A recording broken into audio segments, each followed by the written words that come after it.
Namo Shakyamuni Buddha. So everyone, let us go back to study about the light of Buddha. Last time we stopped at the place where the Buddha attained enlightenment and stay around the Buddha tree for another 7 weeks. And the last week, there were two Burmese merchants who passed by and offered him the food. That was the first time he consumed after the 4 days over there. And after that, they took the refuge to the Buddha and became the first ever Buddhist followers. And later on, there was a heavenly kings who descend down to earth and request the Buddha to turn the Dhamma wheel. That means to teach. And let us review the video clip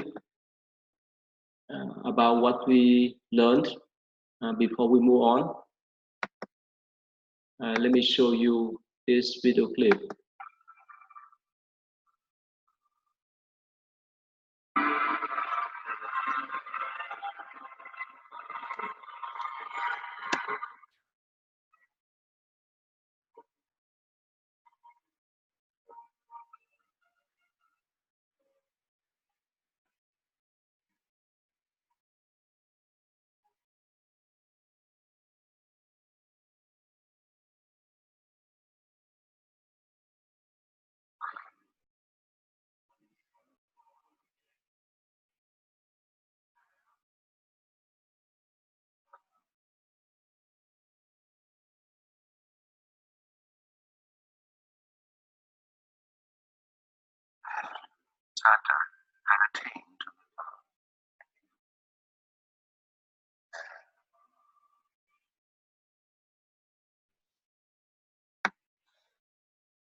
Okay, so anyway, so these are the scenes from the animations that show how these two Burmese merchants offer the first foods after 40 days of staying around that trees to the Buddhas. And the Buddha gave them some strength of hairs that nowadays they still worship in Burma. So again, let's move on. So according to the legend, the celestial kings uh, came down to request the Buddha turn in the Dharma wheel to teach his enlightened teachings to the sentient beings. And of course, like I mentioned last time, that the Buddha wait for people or whoever like to listen to his teaching 3 times before he gave any kind of lectures or teachings. So after that celestial kings of Brahman request the Buddha turn the Dhamma wheel to give the teachings, the Buddha pondered, thought about his Dharma that was difficult to understand, and especially there's no one has ever attained enlightenment like him as a Buddha before. So he pondered about the stage of the spiritual path or levels of sentient beings, especially human beings. So he compared them, the spiritual levels, as 4 stages of a lotus. One is grown, one is going to grow, one is still in water, and one is still under the mud. So he thought that the first is the best, the one that is growing, and the one that have the ability to attain enlightenment like him. And the second type is that the one is growing, that the one who is decide to cultivate, that practicing the spirituality. And the third one is the one in the water. That's the one who is thinking to cultivate. And the last one is the one is under the mud. That's mean they don't care much about the spiritual cultivations. But still, he thought about them, and later on, he decided to contemplate about the one that had affinity or connection with him. But before that, let me mention one thing. According to the Mahayana traditions, it says that right after the Buddha attained enlightenment, he stayed around his Buddha trees and taught his ultimate supreme teachings to the great Bodhisattvas, the one who had the abilities to understand his supreme teachings. And actually, somehow, I think it's reasonable, because right after his attained enlightenment,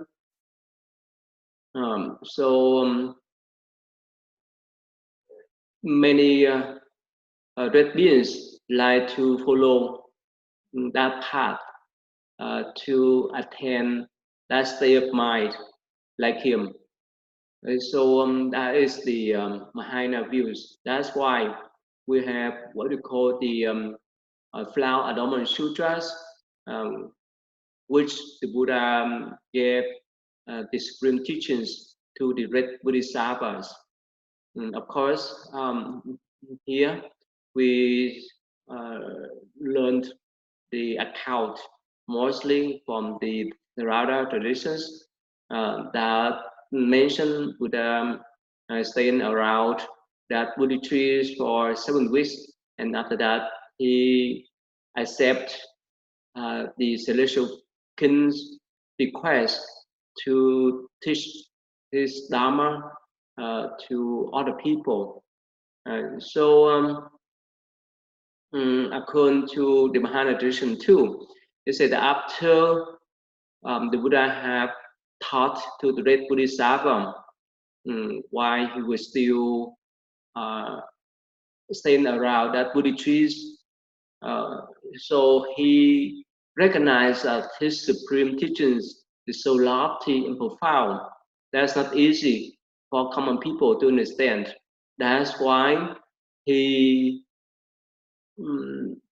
decided that he would teach people from beginning, from the basic up to the profound teachings or dharmas. That's why he decided to contemplate who could have ability to listen or to understand his teaching, the teaching that he just realized. And here, they say that the Buddha had the thought of his previous teachers, Arada Kalama. So, but somehow he recognized that he passed away already. And of course, he contemplated about another teachers of him before he attained enlightenment. The Okraka Brahmaputra, again, this teacher has passed away too. So there's just no way for him to teach them. And because of that, he thought about the 5 companions that left him when he decided to follow the middle path. That means to stay away from the lavish life as a prince and to stay away from self-torture. So he accepted the food from the lay people so that he could drain his strength to do meditations. So that made them be angry and frustrated. So after that, they left him to practice meditation by himself. So after his attained enlightenment and after he contemplate about the one who could understand his teachings, he recognized as his 2 teachers had passed away, and now he recognized that the 5 companions may have the ability to understand his teachings.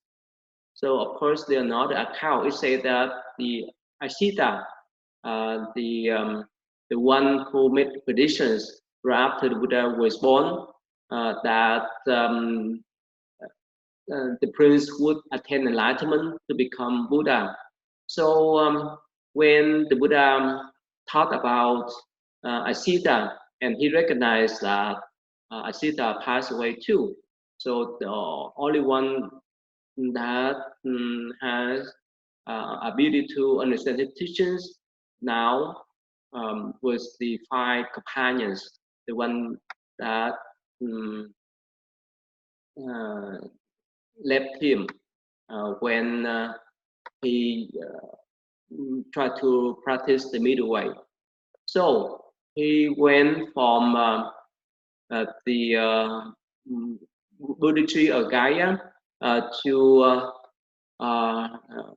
Benares of Varanasi, or what they call the deer park, to look for them. And on the way, he met a Brahmin monks, the one who practiced ascetics. His name was Upaka.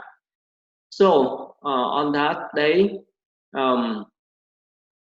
he met that man, and this man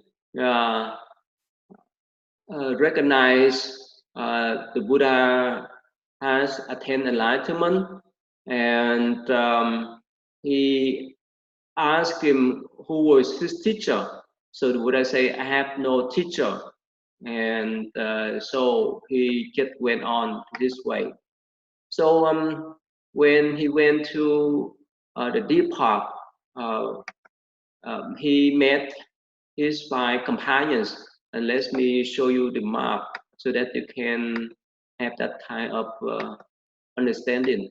Here, right after the Buddha attained enlightenment, so he went to this area, Uruvela, to meet some Exodus men, and from here he walked to the Isipatanya.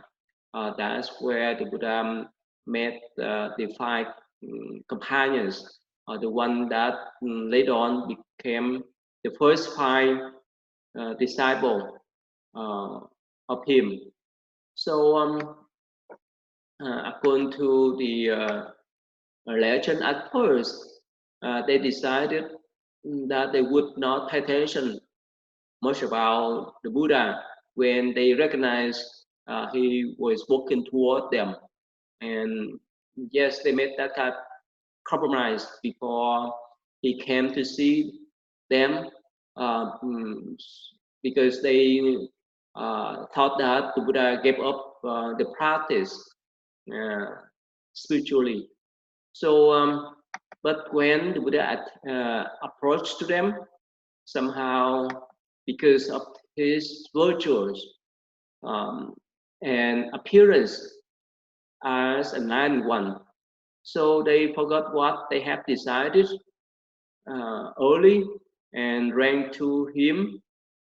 So they bowed and took his bowl, and after that they prepare the seat for him, as well as offer the food and drink to him.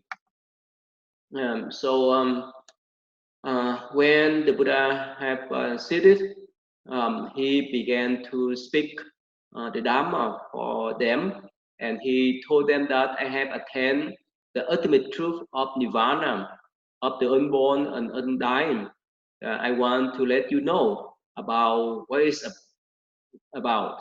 If you learn and follow what I teach accordingly, you will soon attain enlightenment like me. So the thing that I'm going to tell you will be the truth that you need to pay attention, and this truth could help you to um, go beyond the life and death and attain nirvana. So that's what he say again. Nirvana is the state of mind, not the place like the heaven and so forth. The state of mind that there's no more anger, passion, attachment, and so forth. That means there's no more mental afflictions, mental fluctuations.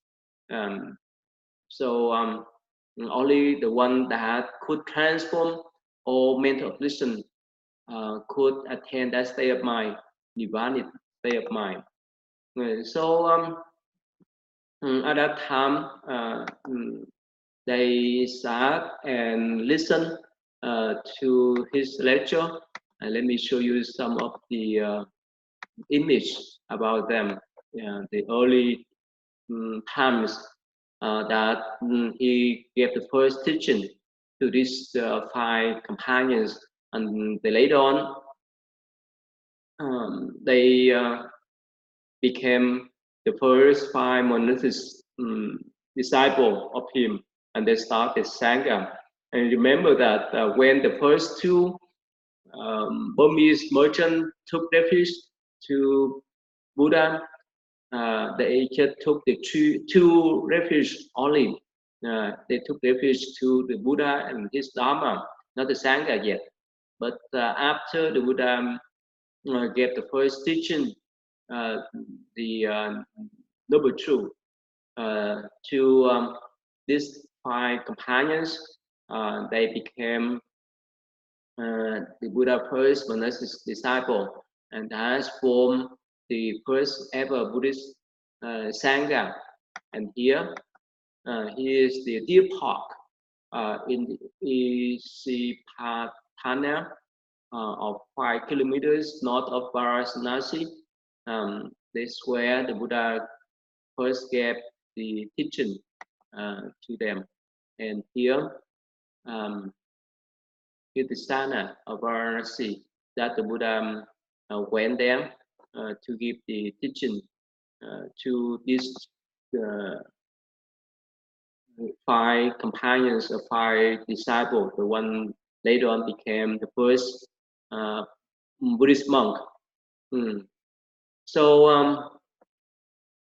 at that time, the Buddhas say that if you listen carefully, I will deliver this ultimate truth so that you could follow and attain enlightenment to become arhat, to attain nirvana. So at that time, the first sermon that the Buddha ever gave to the first 5 disciples was around 528 BCE, and it marked the beginning of the rainy season. That's very important in Buddhism. That's one of the important events of the Buddha life. Besides the event that he was born, he attained enlightenment, and the event that he gave the first teaching is so important in his life, as well as his teachings of Buddhism. And the first lecture or teaching he gave to these 5 companions of 5 Buddhist monks is the Dhammacappa Vatthana, that talk about how one can transform the sufferings. And this sutra in Pali contain the Four Noble Truths. These are the central doctrine, the central principle of Buddhism, and it provides a conceptual framework for all Buddhist thought. This explains the nature of suffering, anxiety, and so forth. It covers the cessation and the path to lead to the cessation of suffering.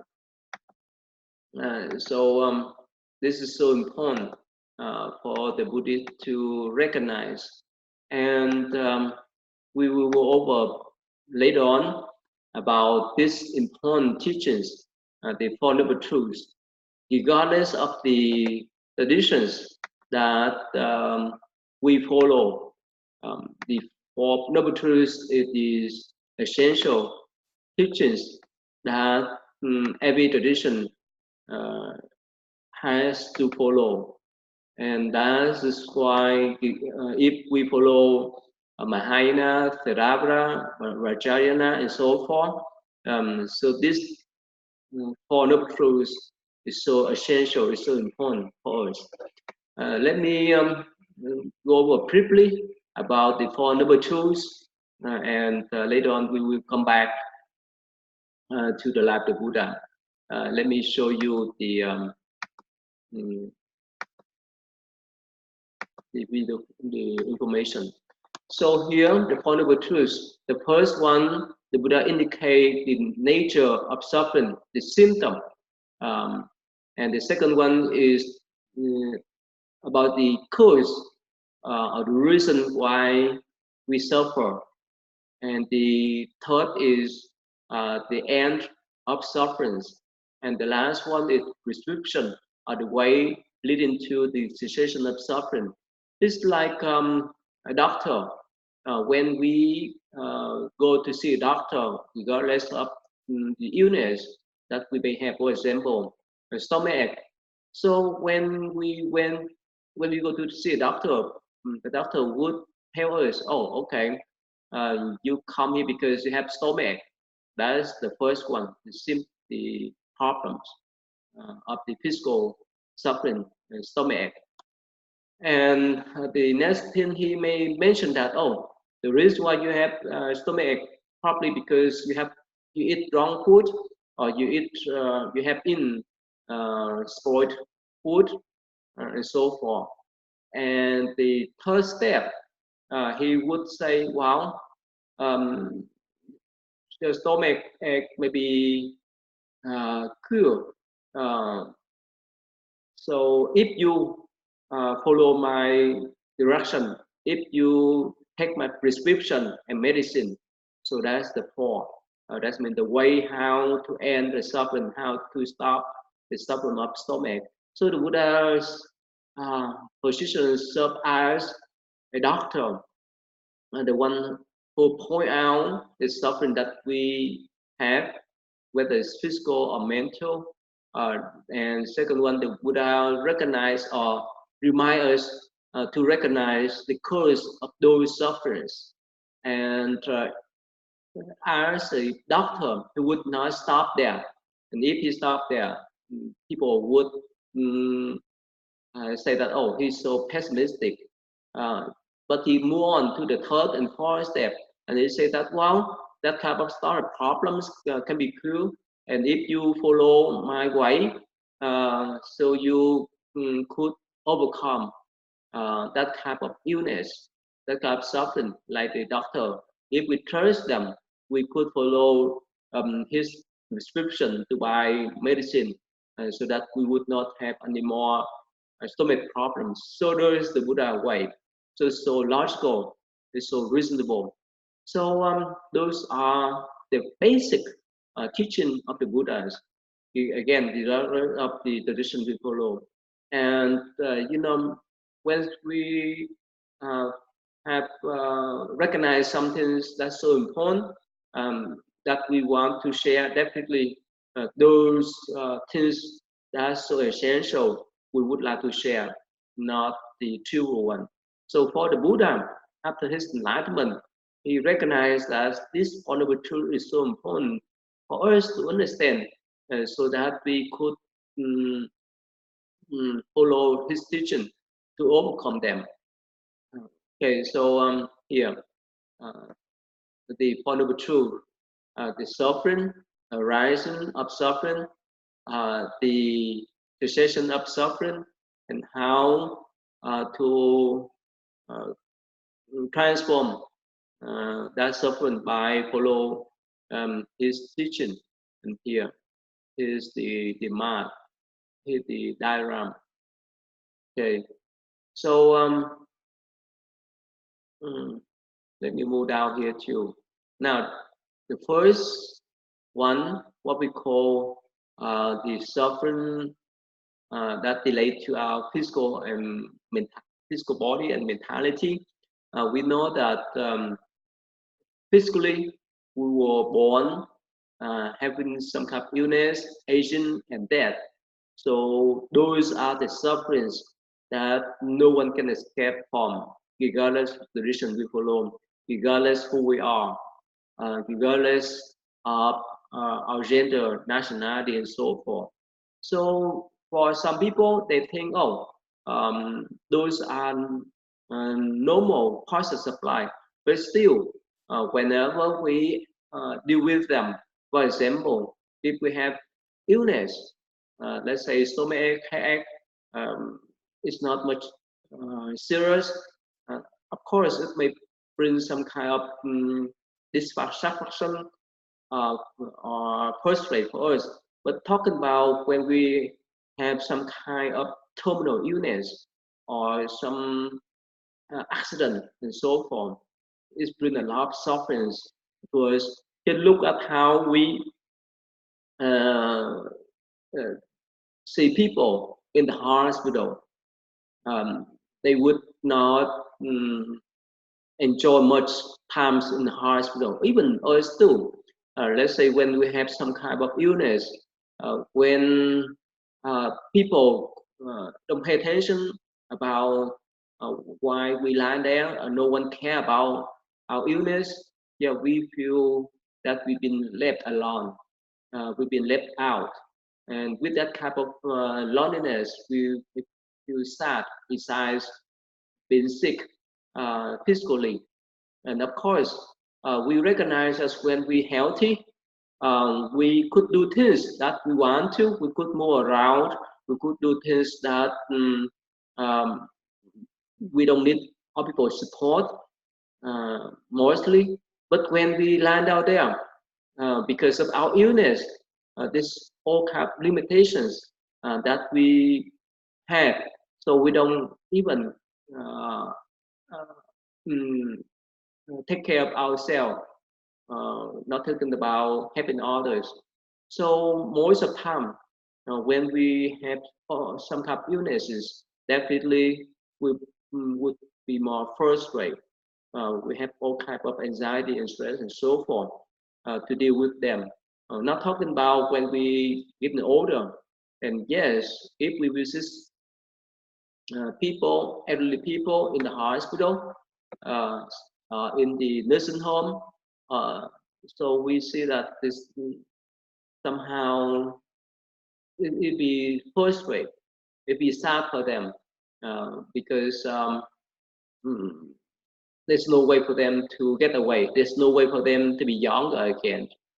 So especially in the West, um, many elderly people were put in the nursing home, or they go there to stay and spend the rest of their life until they pass away.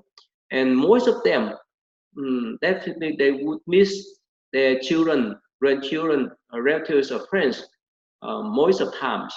But somehow, because of the system and because of life, everyone is so busy, and so it's not easy for their family members or friends to pay visits to them frequently. So that's why even they have the comfort place to live, or the food to consume, or the doctors and nurses to take care of their health physically, but mentally, they most of the time they sad or feel lonely because of missing the family members or friends that they used to have when they were still healthy.